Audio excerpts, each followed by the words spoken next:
Hey guys, நான் உங்கள் ரெடிக்ஷனில் election பக்கமாக வரதுனால எலெக்ஷன் சம்மந்தப்பட்ட சில இன்ட்ரெஸ்டிங் ஃபேக்ட்ஸ் தான் இந்த வீடியோவில் பார்க்க போகிறோம். ஸோ இந்த வீடியோ ஆரம்பத்தில் சொல்லிடுறேன், இந்த வீடியோ பிடிச்சிருந்தா லைக் பண்ணுங்கள். இந்த வீடியோவில் இருக்கிற சில நேர குறைகளை கீழே கமெண்ட் பாக்ஸில் கமெண்ட் பண்ணுங்கள். அது மட்டும் இல்லை, எலெக்ஷன் பக்கமாக வரதுனா உங்களோட ஓட்டு யாருக்குன்னு கீழே கமெண்ட் பாக்ஸில் கமெண்ட் பண்ணிடுங்க. என்னோட ஓட்டு எப்பவுமே விஜய் தான்பா, எனக்கு விஜய் ரொம்ப பிடிக்கும். சரி வாங்க வீடியோக்குள்ளே போயிடலாம். ஆனால் முதல் ஃபேக்ஷனான தமிழ்நாட்டில் அதிக ஆண்டு முதலமைச்சர் வந்தார் திமுக தலைவரான கருணாநிதி தானமா. இந்தியாவில் முதல் பெண் முதலமைச்சர் யாருன்னு கேட்டிங்கன்னா நம்ம தமிழ்நாட்டை சேர்ந்த அதிமுக பொதுச் செயலாளர் ஜெயலலிதா தான்.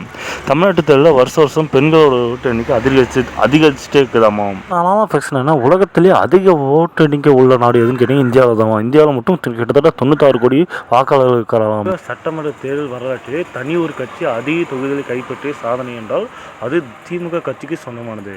1971ஆம் ஆண்டு நடைபெற்ற சட்டமன்ற தேர்தலில் மறைந்த முன்னாள் முதல்வர் கருணாநிதி தலைமையில் திமுக தனித்து நின்று 184 தொகுதி வெற்றி பெற்றுச்சமாம்.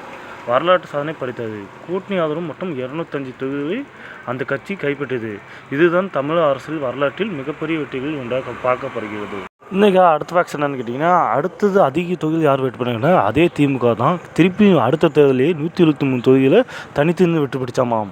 அடுத்த ஃபேக்ஷன் என்ன, இந்தியாவில் ரொம்ப பழமையான முதன்மையான கட்சி எதுன்னு கேட்டிங்கன்னா முதல்ல ஆரம்பித்த கட்சியும் அகில தேசிய காங்கிரஸ் கட்சி தானமா. இந்தியாவில் இருக்கிற மாநிலம் முதல்ல காங்கிரஸ் கட்சி வீழ்த்திய கட்சி எதுன்னு கேட்டிங்கன்னா திமுக கட்சி தானமா. அதாவது தமிழ்நாட்டை சேர்ந்த திமுக கட்சி தானமா முதல்ல காங்கிரஸை வீழ்த்தி முதல்ல ஆட்சி அமைச்சாங்களாமா.